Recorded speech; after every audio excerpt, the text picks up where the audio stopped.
Hello and welcome to Comic Culture. I'm Terrence Dollard, a professor in the Department of Mass Communication at the University of North Carolina at Pembroke. My guest today is Joe Rubinstein. He is an artist and comic book inker. Joe, welcome to Comic Culture. Hello, thanks for having me. Now, Joe, I first came across your work when you were working on The Amazing Spider-Man on the Ron Frenz era. And what always fascinated me about reading the credits back in those days when I first started reading comics was all the different jobs that people do. And we know what a penciler does, but we might not always know what an inker does. So could you kind of explain what the job is? Well, most people seem to think that an inker is the guy who uses the colors, which is not the case. That's the colorist. An inker is somebody who, because comic books are a lot of work. It's very time intensive, and a monthly comic book takes about 3 weeks to produce, and that's 22 pages. So while there are people who can do the entire process, like Will Eisner or Joe Kubert, some of the greats, they broke it down into an assembly line process so that one person pencils with graphite, with either tightly or loosely. Another person uses ink, brush, pen, marker, his fingers, whatever it takes. And then the next person colors it. There's a letterer somewhere in between there so you can read what's going on. But nowadays, because of computer technology, a lot of the ink work is gone. A lot of people are inking their own stuff digitally. But basically, it was made so that the work could be reproduced. Now, to understand a little better what an inker does, it's sort of like a musician. If a composer is presented with a blank piece of paper, he creates from nothing. Then he hands it off, sometimes unwillingly, I'm sure, to a musician who then has to decide what to do with it and how to interpret it. So let's say if I choose a guitar or a piano, it'll be completely different, even though it's the same notes in the same order. So let's say I pick a guitar. Okay, now am I doing it classic, flamenco, jazz, rock and roll? So I'm putting my own spin on what's been handed to me. Now, hopefully, the work that's been handed to me, I have great respect for, and I don't want to change a line. Sometimes you have to change things. Sometimes you have to fix things. And sometimes the editor gives you specific instructions. This has to be altered, and that's my job. In the old days, artists like Sal Buscema, John Buscema would do layouts, which were really rough, loose, gave a lot of choices for the inker, finisher, embellisher to do. Other times they were completely tight and absolutely there was nothing left up to chance. And you knew what you were getting back. That generally is the case these days with comic book artists. The editor wants to know it's going to look like Lenil Yu or Ivan Reis when it comes back. So when we see some inkers like Jerry Ordway on John Byrne's Fantastic Four took great liberties with the figures, and is that something that you say that sometimes the editor will ask you to do some changes to the figure, or is it just more that the inker has that liberty that they can go and make changes? I think we've all heard the stories of Vince Colletta maybe erasing some backgrounds to Right. give more weight to a figure or get a few more pages done. Well, there's liberty and there's mass destruction. And I think Vinny was one of the original weapons of mass destruction that just people weren't paying attention to. Jerry, by the way, who's an excellent draftsman, he was given layouts on Byrne's work. So it was pretty understood that Jerry was going to take over. When Jack Kirby did layouts on whatever that strip was called, Space Masters or something, that Wally Wood inked, he knew Woody was going to ink it, so he pretty much left it up to Woody to do whatever he felt like. Now, in the olden days, which is, before last Wednesday, I think most inkers didn't really want to follow what was in front of them. Nobody asked them to do it. It was kind of understood that if you gave Murphy Anderson a job, it was Murphy Anderson when it was done, and Sid Green would take over. If Joe Kubert ever inked anybody, it was a Joe Kubert job. And I think that was sort of understood. Even Joe Sinnott, who does a magnificent job over Jack Kirby, you could tell that Sinnott was imposing his style onto Jack's work. Dick Giordano, who was my mentor and I think one of the greatest thinkers who ever lived, his philosophy was to be a lot more sensitive to what was in front of you and alter your approach accordingly. So that if, when Dick inked a Neil Adams job, he didn't do it the same way as a Dick Dillon job, the same way as an Alex Toth job. They were different and he changed his approach accordingly. I'm the same way. I pride myself on the fact that I'm as flexible as possible and I want to accommodate what's in front of me. The truth of the matter is, if you ink it the same way all the time, it's really boring. I mean, inking can get really dull really fast unless you're challenged and you try a different approach. Or look, if I'm given somebody as good as David Finch, I have to do a considerably different job than if I were inking Mark Bagley, who's a wonderful artist in his own right, or even Kevin Nolan. It wouldn't be the same job. Now, you have to ask yourself, Kevin Nolan is notorious for taking over jobs and making them great, as was Tony DiZuniga, Alfredo Alcala, Tom Palmer. You always get a great job when they're done. But let's say you find a Frank Frazetta drawing that was never inked. Do you want it looking like Alfredo Alcala when it comes back, or would you like it looking like Frazetta? It'll be great if Tony DiZuniga inks it, but you kind of have your appetite for a Frank Frazetta drawing and it comes back something else. I take pride in wanting you to, and giving you what it is you were expecting when you read on the cover, pencils by Mark Bagley or whoever, and it's going to be a Mark Bagley job when it's done. Now, is this something, I know the inker is responsible for obviously, putting all of the ink on the page and everything that we see that was photographed, I guess back in the day, maybe scanned now, the inker would go over. But when you're inking a job, are you adding the thickness to the line if a character is in the foreground, or is that something that's coming from the penciler? Well, yeah. Well, firstly, let me tell you that because of the amount of work, penciling was broken down too. Very often, somebody would get a background guy to pencil his backgrounds, or the artist would draw the main heads and hands, and then somebody else did everything else over their layouts. Will Eisner, when he did The Spirit, he had magnificent artists like Lou Fine and Jerry Grandinetti working for him, and he roughed it out, and they did it. John Prentice, who used to do the Rip Kirby strip, he would have somebody do everything else, and then he'd ink the head and hands. Al Williamson was one of his assistants, as a matter of fact. And in inking terms, very often inkers have a background guy, and they don't want to do the trees and the rocks and the plains. They just want to do the figures. And the truth of the matter is for the most of the time, I think people just look at the main important stuff and they don't pay attention to the other stuff. The other stuff is important and should blend in, but very often that's given to other people to do, whether it's because the inker feels that the other artist does backgrounds better than he does, or because he's got so much work, he's keeping the fun stuff for himself and giving the rest away. Now, what was your question again? I'm sorry, I'm really long-winded these days. Oh, that's okay. So I know the inker is responsible for, I guess, the weight of the line. Right. Well, it depends. When I'm given a David Finch job, I'm more than likely not going to change a line. When I was given Kevin Maguire's work on the Justice League of America and all those other sequels, Kevin is a really, really good draftsman with a very monotone line.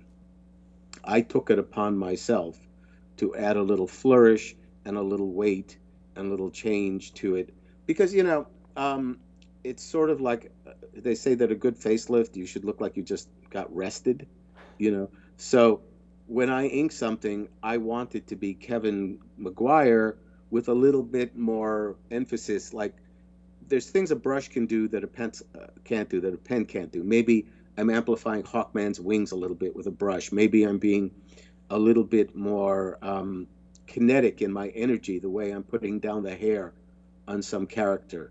Maybe some artists, They don't know their anatomy as well as they should, and I'm going to push something a 16th of an inch further so the insertion of the bicep works for me. Now, you don't know that that's going on. I don't particularly want you to know that that's going on. But because I spend the majority of my life in this room alone doing this work, I'd like to have some pride in it when it's done and not go, oh, I should have fixed that arm or some such. Now, in the case of, I inked a Captain America series with John Byrne, which a lot of people consider a career highlight for both of us. John, in a, or as I like to call him, Little Johnny, in a interview, said that for the first 10 years of his life, he tried to look like Neil Adams, and for the second 10 years of his life, of his career, tried not to look like Neil Adams.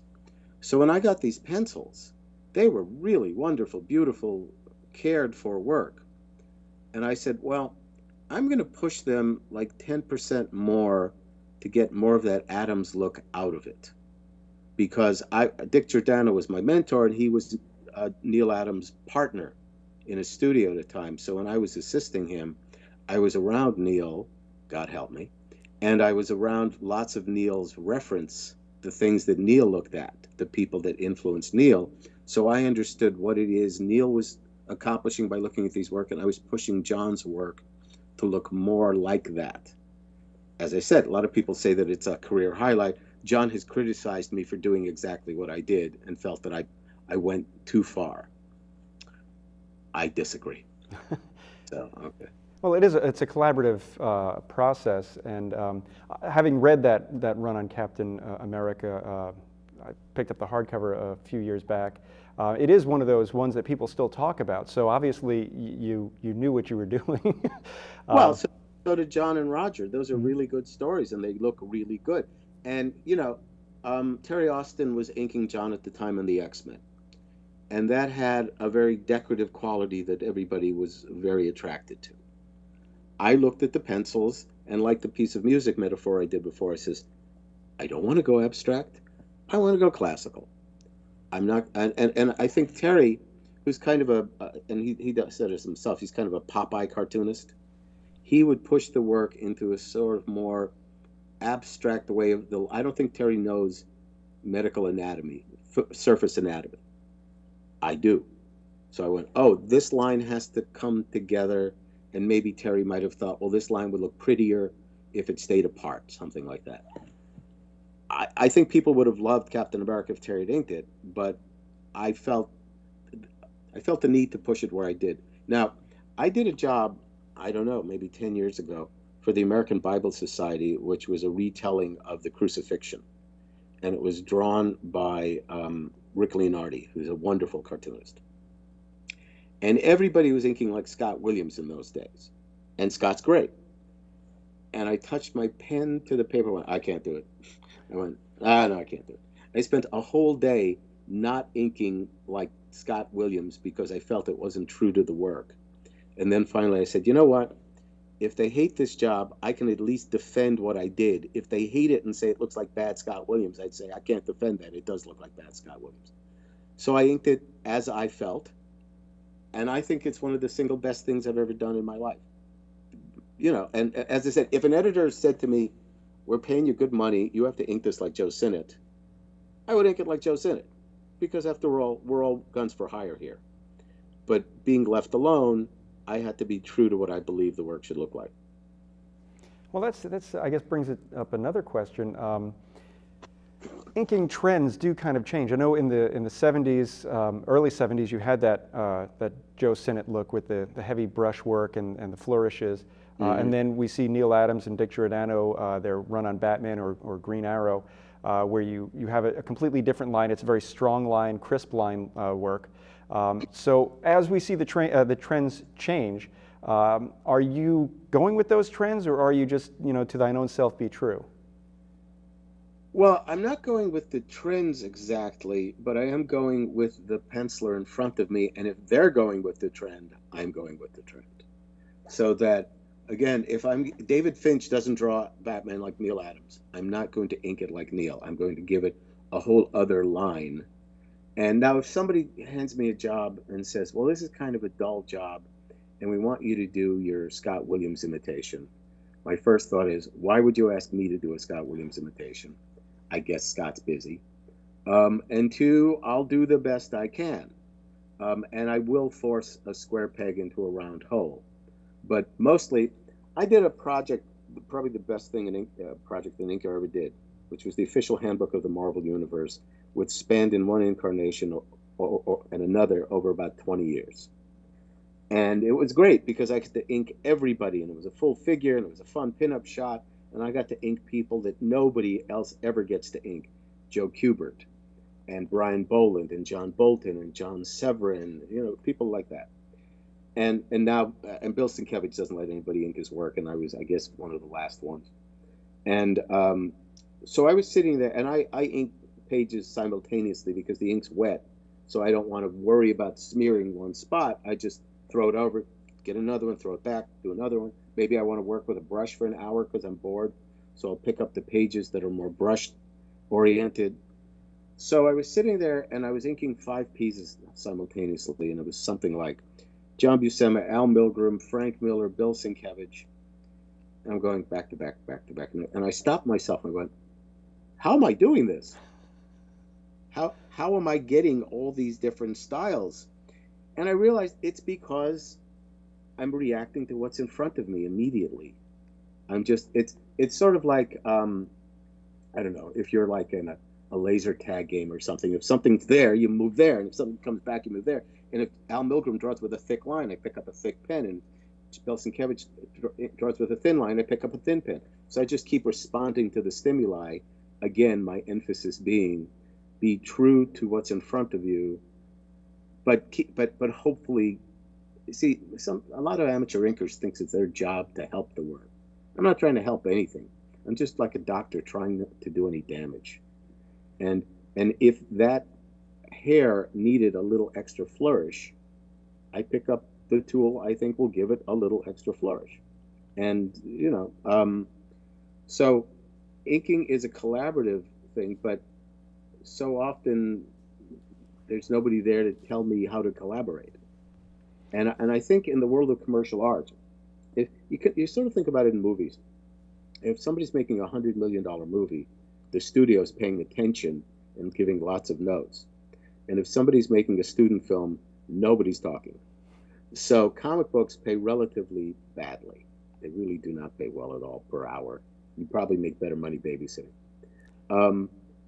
So nobody's giving you a hard time. It's just, can you get it in by Tuesday? Sure, just do it. Now, sure, some people, our editors know who's good and who's bad, and let's use him again, and that was a terrible job. But rarely, I had an editor interfere with me once where he told me to ink a job completely differently than the way I thought it should have been done. And I said, all right, but I don't think you're right. He says, no, this is the modern way to ink it. And I did it, and then the penciler let it be known how much he detested the work I was doing, and we never worked together because I followed the other guy. So.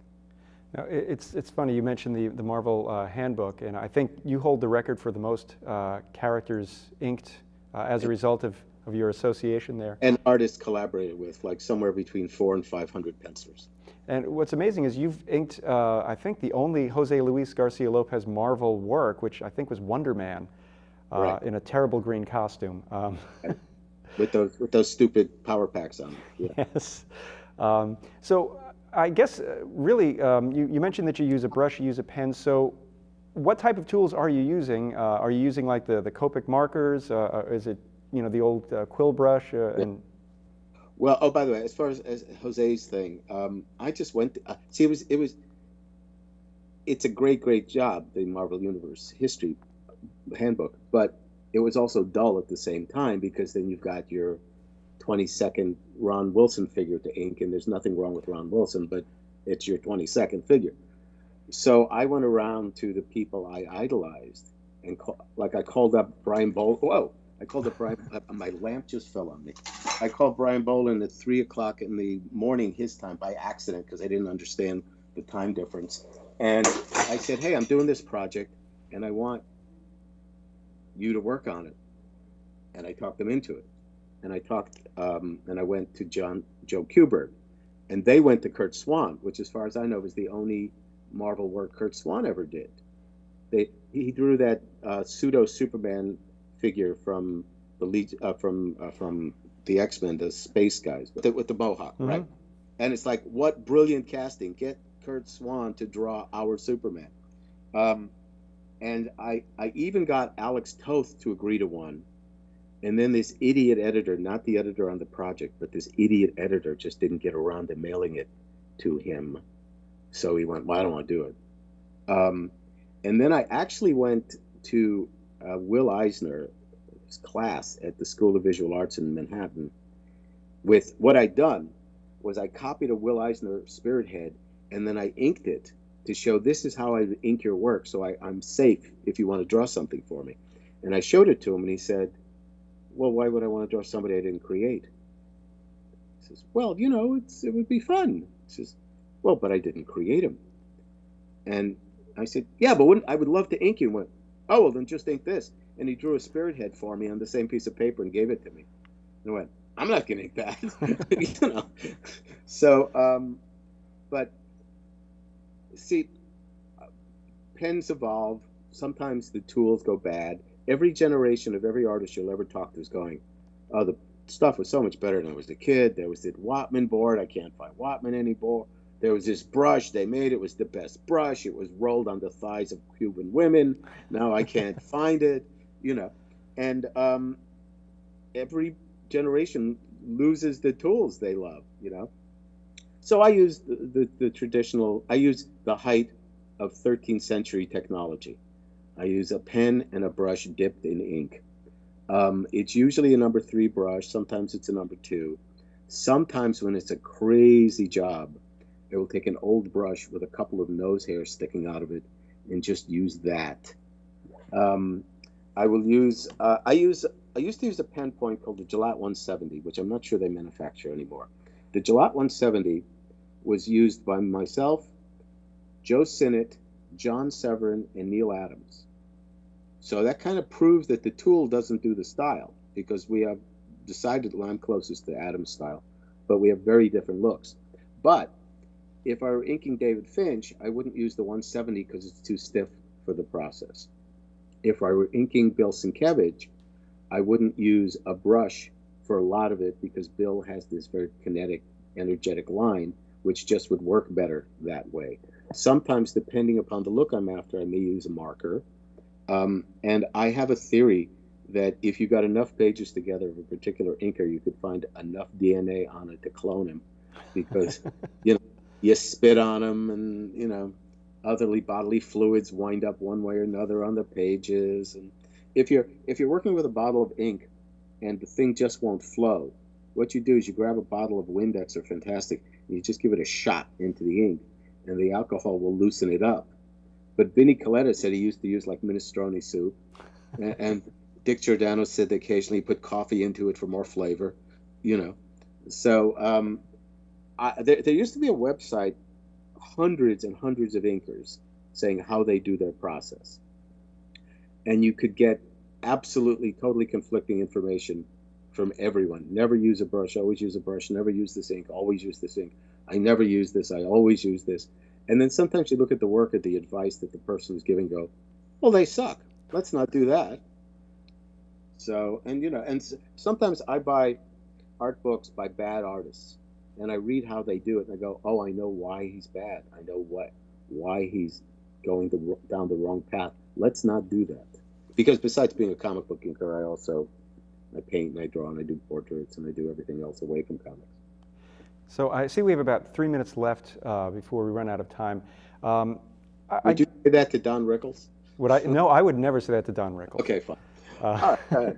But the question I have, I remember reading in How to Draw Comics the Marvel Way, John Buscema in the pages would explain how he would ink with a brush to do panel borders. And I'm wondering, is that something that's even possible by a mere mortal? Yes.